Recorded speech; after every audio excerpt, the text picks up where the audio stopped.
Hello, everyone. My name is Jason. I'm here from Experiences in Channeling, and it's been a while, been a few weeks. I've been pretty busy. But anyway, nice to meet you. Nice to see you again. And welcome, welcome, welcome. So the reason I haven't been on for the past few weeks is I had a few concerts, and I was really, really busy with them. Everything just got really, really nuts all of a sudden. And yeah, so and but what I wanted to talk about today, well, before I go in, in the background is my site, and if you're interested, please check it out. And I have a book that Kathy Lou and I just put out, and it's here. You can get it on Amazon, or you can get it on my site. On my site, you can get the PDF download, and then on Amazon, you can get the paperback if you want. So yeah, it's just the first 30 days of a daily dose of hope. So just little bits of hope with nice, beautiful drawings made by Kathy. Let's see if we can get some of the drawings in here. So you can see some of the drawings and stuff. Yeah. So if you're interested, please check it out. And yeah, so yin and yang.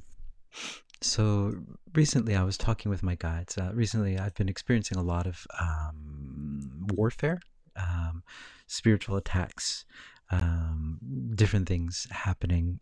Like this is one of the things that happened with my performances. There was an interference that happened, and my hand actually stopped working for a while. And that's the first time they really got to my hand.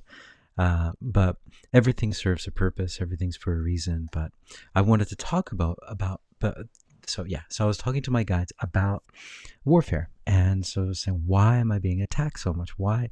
It just keeps going on and on and on. And they said the reason is it's a learning process. Every time that you're attacked, you learn more and more about how these attacks work, where they come from, and it's true. I've been learning how it works, and I can see who's sending them, and I just understand how that kind of system works basically. And also understanding that since I was a kid, I've had like attacks like that. And I used to, when I was a kid, I would fight with it. You'd have like sleep paralysis or something like that.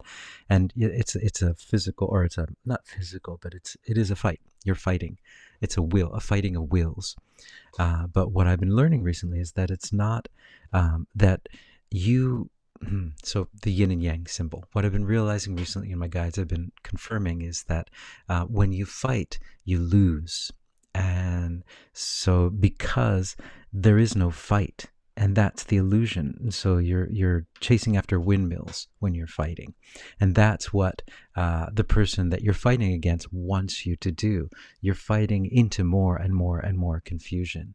And so spiritual warfare is not about fighting. Spiritual warfare is just about standing your ground and setting your boundaries and setting your intentions and breaking any contracts that you might have had that you might not even know about, and speaking words over yourself basically. And that's what spiritual warfare is about. It's about you increasing your immune system. So you have a physical immune system, but you also have a spiritual immune system. They are interrelated. And so it's about building up your immune system so that you are above the attack. And that's what my guides have been teaching me. So that's why this yin and yang is the yin and yang, you have the light and the dark, but they're both false. It's false light, false darkness. It's not real. We are not the light that you see in the yin and yang. We are love. But what we're down here is in a projection. It's a place where there is no real, the truth itself is not here, but we can sense it, right? Course in Miracles talks about forgiveness being closest to that idea. But in a place of true peace, there would be no need for forgiveness because there is nothing to forgive. There is no sin, right? So that's all a third dimensional kind of concept. It's like that yin and yang concept. But if you're like, I'm fighting for the light, I'm gonna fight the dark, and it's like you're not gonna win. You're just gonna continue this kind of maelstrom, this just moving around and around and around in circles. But if you start, and this is why I call our little group. We have a monthly we have a group that meets twice monthly, and it's just channeling, live channeling. And what it's called is light worker. And that's what a light worker is not someone who's fighting the dark. What a light worker is just someone who's shining the light, shining light on things. And the light of this light is not the light of, it's trailblazing out there, and yeah, it's the light of a lighthouse. It's a light that, and this is the imagery that my guides had given me, is that so with these spiritual attacks that I've been getting, I've been trained how to be a lighthouse. So a lighthouse can't be weak, right? A lighthouse's job is just to stand close to the water and guide people who are trying to come home, people who are trying to come to the land. And the lighthouse has to be strong. So because the lighthouse is a lot of times it's in the dark, and it's cold, and the wind is blowing hard, and there's wind, you don't know what's going to happen, you hear all kinds of noises, but you just stand firm, and you're just the lighthouse, you're just the light, that's it.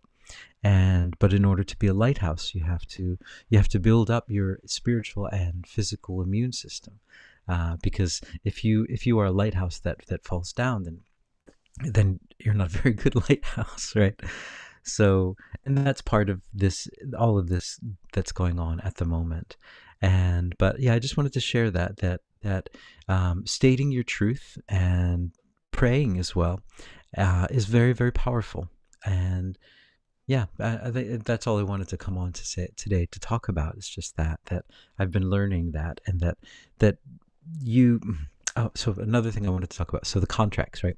So without you knowing, you being connected with different things, it sets up contracts within this third dimensional construct, right? These are all just part of this illusion, right?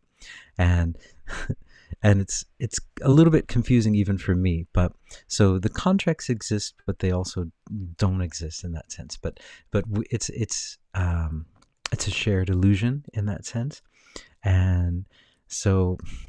And I don't want to go too deep into that, but there are many different religions that have different worldviews, and some of the worldviews they'll stop at a certain place, so that you can't like wanting to have direct connection with source energy or with God is considered a negative thing, and you're supposed to go through someone to get to God. You can't just connect with source energy, which is what you're made of. No, you got to go through this hierarchy in order to get there, right? A lot of religions think that, and that if you try to do it directly, then you are going against some sort of rule that someone thought up somewhere back in the past. And I'm not going to go go into it. I don't know how to describe it, but what I want to say is about contracts. So contracts only go to a certain level, because beyond that, we're just made of love, right? We're just love. We're just peace. We're just wonderful. We're all connected. We're all one, right? And so this concept of these contracts, they work because we're in a separate place. But they are not the be-all, end-all of everything. They are just a little bit of a different perspective, but it's not the highest perspective. And it's kind of similar to being in this yin and yang thing, and you're kind of like fighting. I'm fighting, The more you fight, the more angry you get, the more energy you spend. That energy will go to the other side.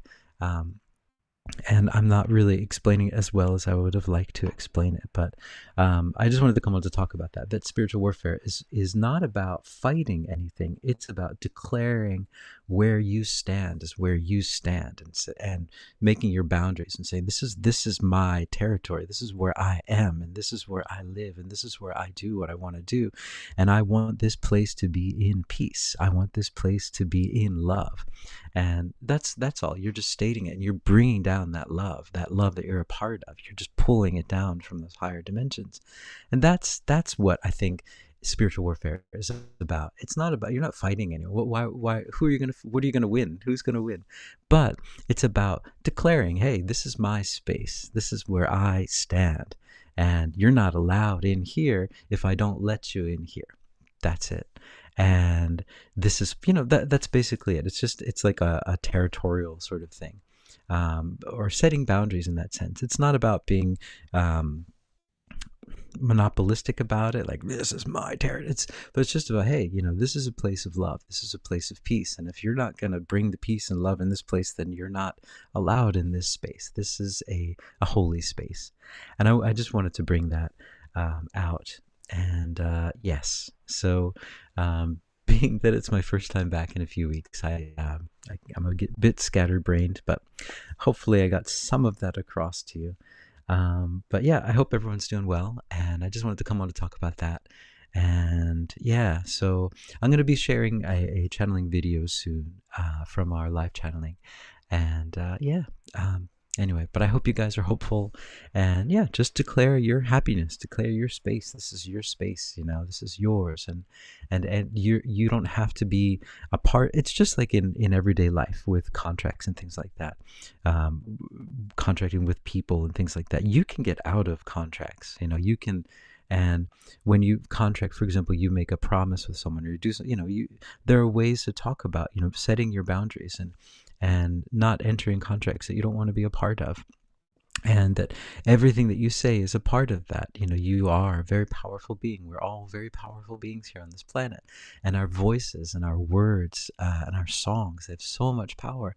And so we create with our voices as well. So just to be aware of all of that. Yes. So, all right. Scatterbrained video for today. Anyway, ciao for now.